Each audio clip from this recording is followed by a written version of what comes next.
दिल्ली में जिस तरीके से अर्चना योगा यत्न ने लोगों की सेवा की है, उसको लेकर अर्चना योगा यत्न के संस्थापक सत्यनारायण यादव ने एक प्रेस कॉन्फ्रेंस का आयोजन किया, जिसमें उन्होंने अर्चना योगा यत्न को लेकर बात कही।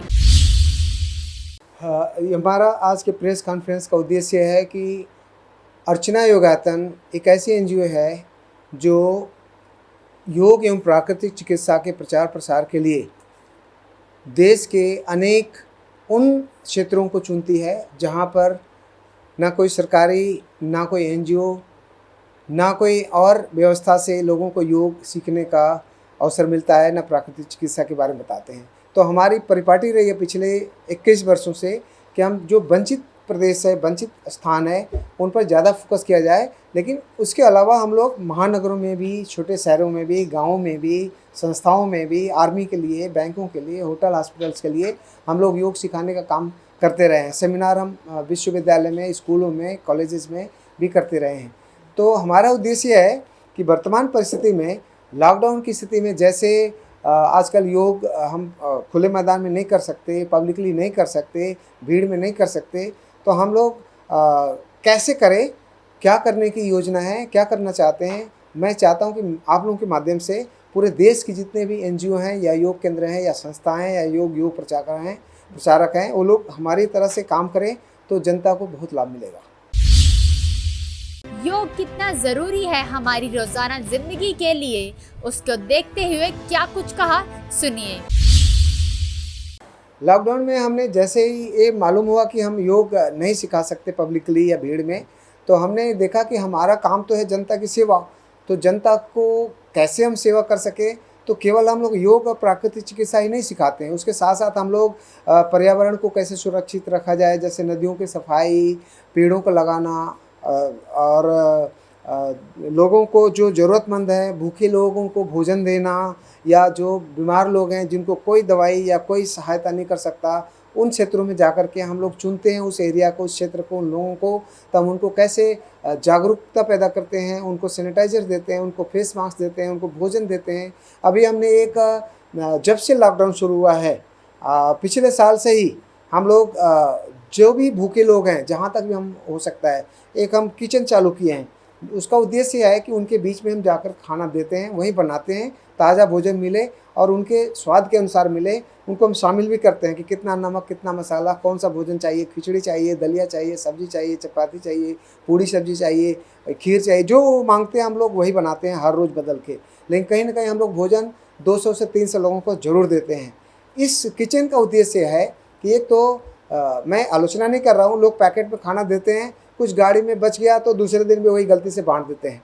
तो बासी खाना ना दे करके एक तो ताज़ा मिलता है, दूसरा सात्विक मिलता है, तीसरा उनके अनुकूल मिलता है, चौथा कि हम उनके बीच में बैठ करके परिवार की तरह मिल करके उनको बहुत खुशी होती है कि ये लोग हमारे जैसे ही हैं, वो परिवार की तरह हम लोग उनके साथ बांट के, बैठ के, मिल के खाते हैं, बनाते हैं, और हम बनाते भी हैं मिल करके। तो ये उद्देश्य है। अभी हम 2 दिन पहले गए थे बनारस, गाज़ीपुर के कई 10 गाँवों में हमने वहाँ पर लोगों के जो फोल्क, यानी कहते हैं कि स्थानीय जो परंपरा है उसके हिसाब से उनके आध्यात्मिक गतिविधियां हमने कराया, उनसे पूजा करवाया, उनके साथ खेल खेला बच्चों के साथ, और हवन किया बहुत सारा, करीब 2.5 कुंटल समिधा लेके कि कम से कम 10 गांवों तक उसकी सुगंधी जाए, पर्यावरण सुरक्षित रहे और स्वस्थ वातावरण बने। और उन लोगों को जागरूक भी किया कि कैसे फेस मास्क लगाते हैं, कैसे जागरूकता रखते हैं, कैसे सफाई करते हैं। अगर आपके पास सैनिटाइज़र नहीं है तो कौन सी पत्तियाँ, नीम की पत्ती लीजिए, तुलसी की पत्ती लीजिए या एलोवेरा लीजिए, कैसे हाथ को साफ कर सकते हैं, कैसे सोशल डिस्टेंसिंग का ध्यान रखना है। और उनको हमने भोजन की व्यवस्था की तो बहुत खुश हुए लोग, हमें भी अच्छा लगा। करीब 3200 लोगों को भोजन हमने कराया 3 दिन के अंदर। तो बात संख्या की नहीं है, बात यह है कि लोगों को ज़रूरत है इस समय, तो कैसे सहायता की जाए। हमारी संस्था का और इस प्रेस कॉन्फ्रेंस का ये उद्देश्य है कि जितनी एनजीओ हैं, जितने समाज सेवक हैं, सब लोगों को आगे आना चाहिए, और हमारा वसुधैव कुटुंबकम का जो ऋषि मुनियों का नारा है, जो विचारधारा है, उसको कार्य रूप दें। लॉकडाउन अब खुलने वाला है जी, अब आप क्या प्लान बनाए हैं आगे का? हम सरकार के नियमों के अनुसार और सरकार के नियमों का पालन करने के लिए प्रतिबद्ध रहते हैं, वचनबद्ध रहते हैं। और जो भी सरकार एक नियम बनाएगी उसके अनुसार हम समाज सेवा, जैसे हम योग का प्रचार प्रसार करते थे, सेमिनार करते थे, कैंप लगाते थे, पर्यावरण के लिए हम लोग नदियों की सफाई करते थे, वृक्षों का आरोपण करते थे, या जो भी स्कूलों में कॉलेजेस में जो जाते थे, गांव में जाते थे, फिर हम फिर से उसी को बड़े रूप में करेंगे। और हमारी टीम है हर राज्यों में, देश के हर राज्यों में है, तो हर राज्यों में हम लोग एक साथ करेंगे। देखिए, राजनीतिक चीज़ों में हम लोग नहीं जाते हैं, क्योंकि राजनीति हमारी जो संस्था है, एक तो चैरिटेबल है, दूसरा गैर राजनीतिक है। हम समभाव से रहते हैं, तो इसमें राजनीतिक दल अपना सिद्धांत है, अपना उनका पैरामीटर है, उसमें हम लोग नहीं कुछ कमेंट करना चाहते। वहीं सत्यनारायण यादव ने बाबा रामदेव पर चल रहे विवाद को लेकर खुलकर अपनी बात कही। देखिए, हमारा ये कहना है कि मैं स्पष्ट कर दूं कि मैं योग के क्षेत्र में पिछले करीब 45 वर्षों से जुड़ा हुआ हूँ।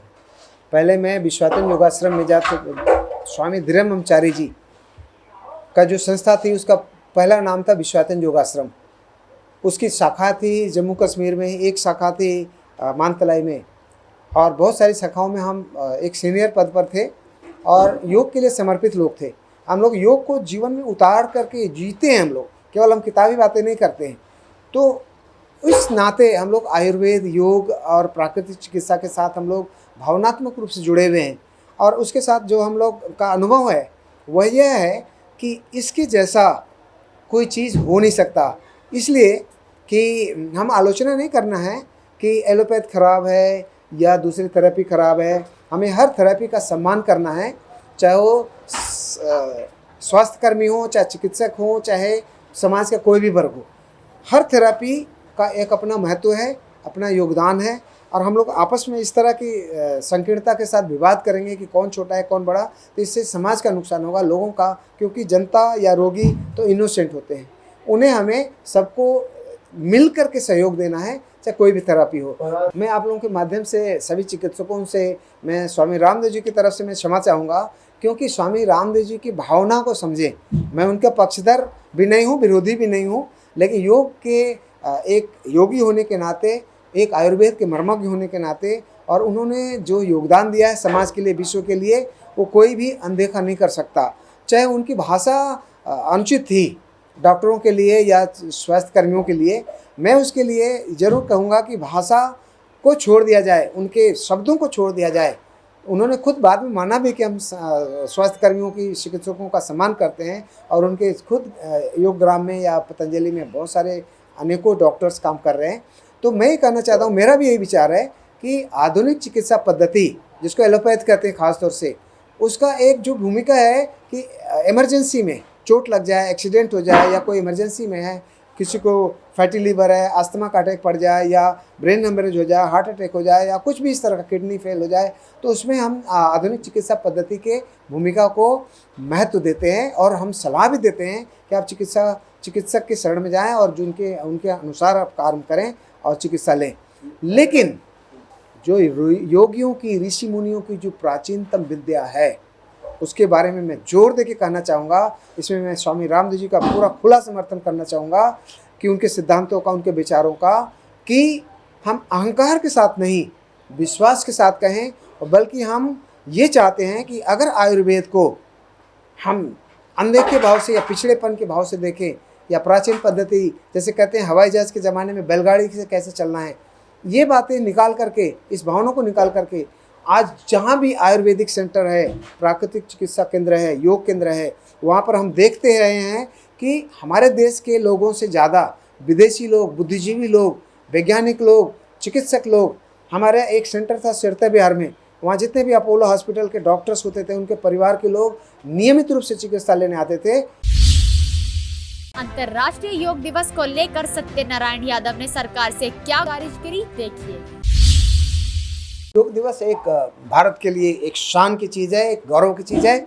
तो हम लोग चाहते हैं कि भारत सरकार जिस उत्साह के साथ, जिस भावना के साथ मोदी जी की, हमारे प्रधानमंत्री जी के विचारों से जो शुरुआत की गई थी, वो बहुत ठंडा हो गया है। मैं नहीं जानता, मैं राजनीतिक नहीं भाषा बोलना चाहता, न मैं राजनीतिक हूँ। हम लोग तटस्थ हैं, हर दलों से तटस्थ हैं। तो मैं चाहता हूँ कि जिस उत्साह के साथ अंतर्राष्ट्रीय योग दिवस शुरू की गई थी आयुष मंत्रालय के द्वारा, वो क्यों बंद कर दिया गया? या तो उसको फिर से शुरू किया जाए, उसमें जो त्रुटियां थी उसको दूर करके, क्योंकि सबको उसकी प्रतीक्षा रहती है। हमने आयुष मंत्रालय की तरफ से करीब अनेकों जिलों में, अनेकों राज्यों में हमने सेलिब्रेशन किया था। 1 महीने का कैंप लगा था अर्चना योगासन की टीम के द्वारा और बहुत सफल रहा था, बहुत प्रशंसा हुई थी, उसका लाभ भी लोगों को मिला था, गांव के लोगों को। खासतौर से हमने गांव में किया था, स्कूलों में किया था। तो आज वो चीज़ से वंचित ना रहे हमारे देश की जनता। तो मैं चाहूँगा कि भारत सरकार चाहे खुद करे, चाहे संस्थाओं के द्वारा करे, चाहे जिस भी तरह से करे, अंतर्राष्ट्रीय योग दिवस को बड़े स्तर पर करे, गांव-गांव में, छोटी जगह पर, शहरों में, कस्बों में करे, महानगरों में भी करे, लेकिन ज़रूर करे। और हमारी अर्चना योगासन गंगा किनारे इस बार ऐतिहासिक तरीके से, बनारस के आगे एक गाजीपुर जिला है, गंगा किनारे हमने 1 किलोमीटर के दायरे में रेत के ऊपर साफ़ सुथरी जगह पर हम लोगों ने बिना किसी बिछौना का, बिना किसी कारपेट का एक अच्छा सा मंच करके गंगा माँ की आरती के साथ हमने सजा करके और देश भर के जाने माने योगियों को बुला करके, जो योग के लिए समर्पित हैं, उनको बुला करके हमने योग दिवस मनाया, दूर दूर बैठ करके सोशल डिस्टेंसिंग का ध्यान रखते हुए। और बहुत ही अच्छी तरह से हमने 2 जून को योग दिवस मनाया। इसके लिए मैं आयुष मंत्रालय को धन्यवाद दूंगा कि उन्होंने उत्साह पैदा किया था। लेकिन मैं निवेदन भी करूंगा कि इस योग दिवस को बढ़ चढ़ करके मनाने के लिए उत्सुकता पैदा करें।